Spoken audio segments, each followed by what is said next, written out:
Je me suis fait cambrioler. Je vais raconter l'histoire et les choses importantes justement à retenir de ça. Hello les amis, j'espère que vous avez la forme. Ce week-end j'étais à Seattle. J'ai pris un vol vendredi soir de Montréal jusqu'à Seattle. Et samedi matin j'étais en train de me balader à Seattle quand tout d'un coup j'ai reçu un coup de téléphone pour me prévenir que mes bureaux s'étaient fait cambrioler. Donc samedi matin en fait, il y a un ou des mecs qui ont, tu vois la porte là, ils ont défoncé le carreau qui est ici. Ils sont rentrés dans mes bureaux et ils ont pris l'équipement qu'il y avait ici. Donc je venais d'acheter moi des Macs parce que j'ai recruté une nouvelle personne, une assistante marketing qui travaille ici. Ici j'ai quelqu'un qui m'aide au niveau de l'administration qui travaille ici. Donc il y avait 2 iMac sur ces tables ici et puis il y avait un autre Mac ici en portable. Et moi, mon bureau ici, bah, il n'y avait rien parce que je prends toujours mon matos avec moi vu que je bosse avec un portable et puis que j'étais parti à Seattle, donc je travaillais avec. Et là, il y avait un appareil photo, coûtait assez cher, qui a été pris aussi. Donc les mecs ont pris 3 Macs et un appareil photo. Alors, la première chose que j'aimerais te dire, c'est que dans la vie de tout le monde, bah, il ne se passe pas forcément que du positif. Il y a des gens, souvent, il leur arrive quelque chose, ils disent « Ah, mais il n'y a qu'à moi que ça arrive, il m'arrive que des… » Non, non, non, c'est pas une question d'événement. Je l'ai dit plusieurs fois et je le répéterai, c'est pas une question d'événement. Je veux dire, des événements comme ça, bah oui, ça arrive à plein de gens et puis dans ta vie, bah, tu n'as pas toujours que des super nouvelles. Ça fait partie du jeu et ça fait également partie de ton évolution. C'est pas une question d'événement, c'est une question de réaction. C'est comment toi tu vas réagir aux différents événements qui vont se présenter dans ta vie. Et c'est en fonction de ta réaction justement que ça détermine pas mal de choses par la suite. Et si potentiellement tu t'attires pas mal d'événements justement comme ça, où voilà, tu essayes d'avoir, tu as une attitude plutôt positive qui fait en sorte que dans ta vie, bah, des choses comme ça t'en attires pas trop. Moi je te dis, ça fait vraiment des années qui m'est pas arrivé, je veux dire, un truc comme ça. Enfin, même de me faire cambrioler, c'est la première fois que je me fais cambrioler. Mais avant, voilà, il m'arrivait quand même pas mal de merde, entre guillemets, dans ma vie. Des trucs, des fois, vraiment pas terribles. Alors, il m'en arrive encore aujourd'hui. Des trucs comme ça, voilà, ça fait quand même longtemps. Mais je veux dire, ça arrive. Et ça arrive à tout le monde. Donc, la première chose, ne pense pas que quand il t'arrive un truc dans ta vie, voilà, c'est que toi, etc. Non, non, c'est pour tout le monde pareil et c'est surtout ta réaction qui va déterminer pas mal de choses par la suite. Moi, tu sais, aujourd'hui, ça va peut-être te paraître bizarre, mais quand on m'a appelé pour m'annoncer ça samedi matin, j'étais au téléphone d'ailleurs avec quelqu'un et je l'ai plutôt bien pris sur le coup. Enfin, j'étais pas content, on est d'accord, mais j'étais assez serein en fait. J'étais assez serein. Jusqu'à un moment en fait où j'ai cru que peut-être c'était une personne qui en voulait avec des choses qui sont à l'intérieur de l'ordinateur, bref, mais c'était pas le cas du tout. Et au final du coup j'étais assez serein. Alors bien sûr ça fait pas plaisir d'avoir des nouvelles comme ça, vraiment pas plaisir, mais voilà, je me suis pas énervé, j'ai pas pété un plomb, je suis resté serein, j'ai fait ce qu'il fallait faire. J'ai repris un vol le dimanche soir de Seattle, je suis rentré, j'ai volé de nuit de dimanche à lundi. Lundi matin, j'étais à Montréal. J'ai fait les démarches. Je suis allé à la police et tout ce qu'il fallait pour faire marcher l'assurance. Et puis voilà, je veux dire, ça va être réglé. Ce truc-là, il va être remplacé. Et puis voilà, tout va être réglé. Alors, est-ce que, comme je te dis, ça fait pas plaisir de se faire cambrioler, c'est clair, qu'on vole tes affaires, etc. Je veux dire, l'état dans lequel je vais me mettre, si je me mets dans un état de pensée merdique, à flipper, à avoir peur, machin, tout le temps, c'est pas quelque chose qui va m'aider et c'est pas quelque chose qui va attirer, tu vois, des événements positifs dans ma vie. Au contraire. Donc, la réaction aux événements qui se passent dans ta vie va déterminer beaucoup de choses, que les événements soient positifs ou négatifs. Dis-toi bien également une chose, c'est ce que je me dis aujourd'hui quasiment automatiquement sur des choses comme ça, c'est qu'il y a une raison à ça. Tout est ok en fait dans ma vie. Tout est ok. Donc, le positif comme le négatif, c'est ok. Je me fais cambrioler, c'est ok. Les mecs, voilà, ils ont pris 3 PC, c'est ok. Ça, dans ma vie, ça m'a amené à faire des choses. Ça fait quand, là, je suis à Montréal cette semaine, je devais pas être là. Je vais faire du coup des choses différentes dans la semaine. C'est ok, tu vois. Je me dis que d'un événement comme ça, survient en fait des choses positives dans ma vie. Donc quand tu pars vraiment avec cette psychologie-là à peu près, eh ben, dans ta vie, tu te fais beaucoup moins de soucis un petit peu. Et si tout est ok, tout est ok. Le positif comme le négatif. Alors comme je te dis, quand il t'arrive vraiment des gros trucs, tu vois, des trucs beaucoup plus graves que ça, c'est difficile forcément de voir ça. Mais tous les petits tracas du quotidien, tous les événements un peu comme ça, ou même moins importants, tout ça, tu relativises complètement la chose. Tu dis ok, c'est quoi? C'est un challenge qui arrive, ok, il y a un problème là, on va résoudre le problème. On se concentre sur la solution, on résout ça, on passe au next level. Tout ça, ça te permet également d'évoluer. Et tu dois être reconnaissant pour la merde qui arrive dans ta vie. Parce que la merde qui arrive dans ta vie, c'est ce qui te permet d'évoluer.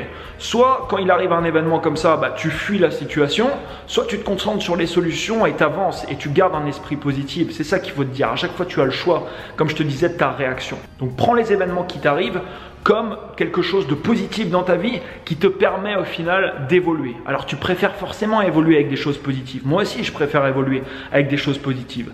Mais parfois, bah voilà, il y a des challenges qui arrivent dans ta vie, il n'y a pas que des bonnes nouvelles. Et ça, c'est également des choses qui te permettent justement d'évoluer. Parce que toute la merde qui est arrivée dans ma vie, à un moment donné dans ma vie où il arrivait beaucoup de merde, c'est ce qui me permet d'être la personne que je suis aujourd'hui.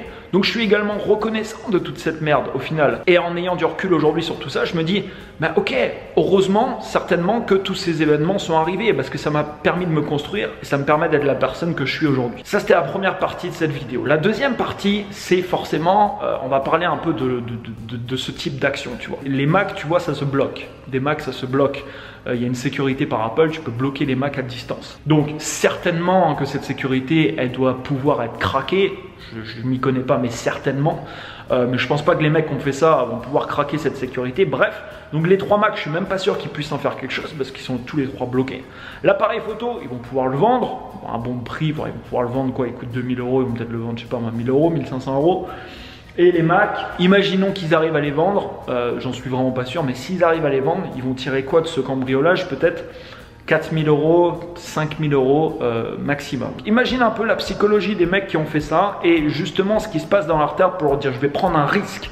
Je vais prendre un risque énorme comme ça, de cambrioler un bureau pour gagner 4-5 000 €. Parce que je vais te montrer, mais dans le couloir ici, là, je suis dans un building quand même qui est assez surveillé, un minimum en tout cas.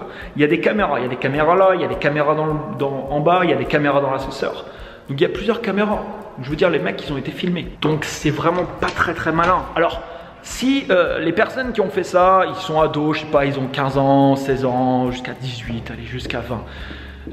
Je veux dire, c'est pareil, ça arrive. Je suis pas en train de pardonner, je suis en train de dire que moi, je suis passé aussi par une adolescence où j'ai fait n'importe quoi jusqu'à mes 22 ans. Et de la merde, j'en ai fait beaucoup. Et des conneries, j'en ai fait également beaucoup. Donc, je veux dire, le principal, toujours pareil, c'est de prendre conscience en fait de la merde que tu fais dans ta vie. Si tu as fait un cambriolage dans ta vie et que ça s'est bien passé, tu t'es pas fait avoir. Et du coup, la leçon que tu tires, c'est bah, c'est bon, je vais faire un cambriolage plus important. Bon bah tu te rends compte que tu pars pas forcément dans le droit chemin, tu pars pas dans la bonne direction. Mais tu peux apprendre également des conneries que tu peux faire. Donc si ces mecs sont ados, je veux dire ça va, c'est pas très grave. Le plus grave en fait, c'est si ces mecs sont pas à cette période-là, elles sont, je sais pas moi, ils ont 30 ans, 40 ans et qui font ça régulièrement. Et donc c'est la stratégie, tu vois, qu'ils ont trouvé pour gagner de l'argent. Ce qu'on comprenne pas en fait, ces gens, c'est un message que je m'efforce à crier au maximum parce que tout le monde aurait ça dans la tête, bah, demain il y aurait plus de problèmes, il y aurait plus de bagarres, il y aurait plus de guerre. Il n'y aura plus d'insultes gratuites, il n'y aura plus de méchanceté gratuite, il n'y aura plus toutes ces choses. Si tu comprends, et il faut que tu le comprennes, vraiment, si tu comprends que tout ce que tu vas dire, tout ce que tu vas faire a un impact émotionnel sur d'autres personnes. C'est-à-dire que le mec vient ici, il pète la vitre, il prend ça.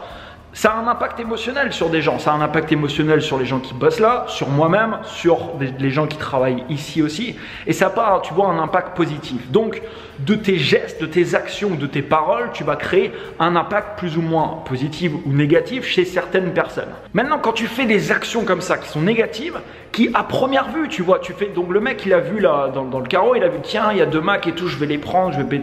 Ok, donc le mec pense à court terme. Il se dit, court terme, moi je vais avoir 3 Macs, ça va être génial. Je vais pouvoir les vendre et puis me faire un petit peu d'argent.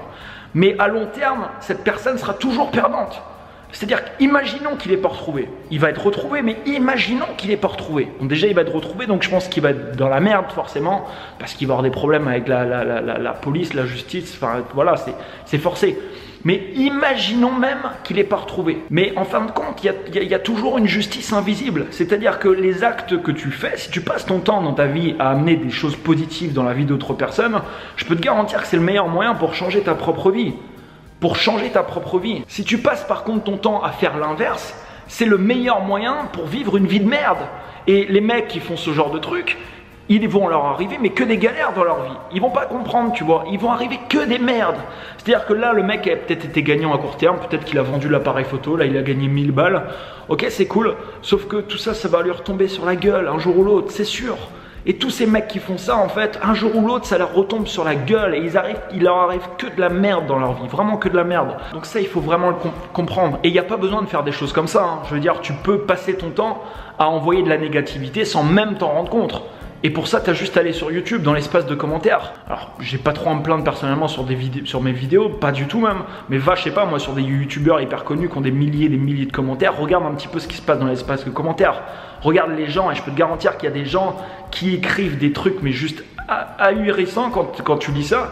Et c'est pas des gens, des fois, qui ont 15-16 ans, tu vois, c'est des gens qui en ont 30 ou 40. Quand tu regardes ça, tu comprends très rapidement la psychologie qu'ont ces personnes et tu comprends très rapidement qu'ils ont une belle vie de merde. Parce que ils n'ont pas besoin de faire des cambriolages pour ça. Ils passent leur temps à envoyer des ondes négatives à d'autres personnes. Ce que j'appelle l'ardoise émotionnelle qu'ils ont chez d'autres personnes est très mauvaise. Et du coup, c'est exactement ce type d'émotions qu'ils vont attirer dans leur vie.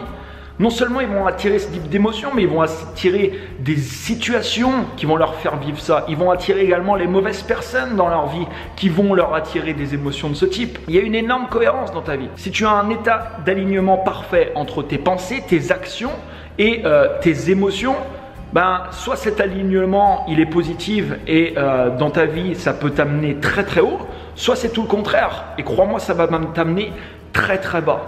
Donc, pour tous les jeunes qui m'écoutent actuellement, personnellement, comme je vous dis, j'ai fait des conneries quand j'étais jeune, mais je les ai payées. Je les ai payées, toutes ces conneries que je l'ai fait.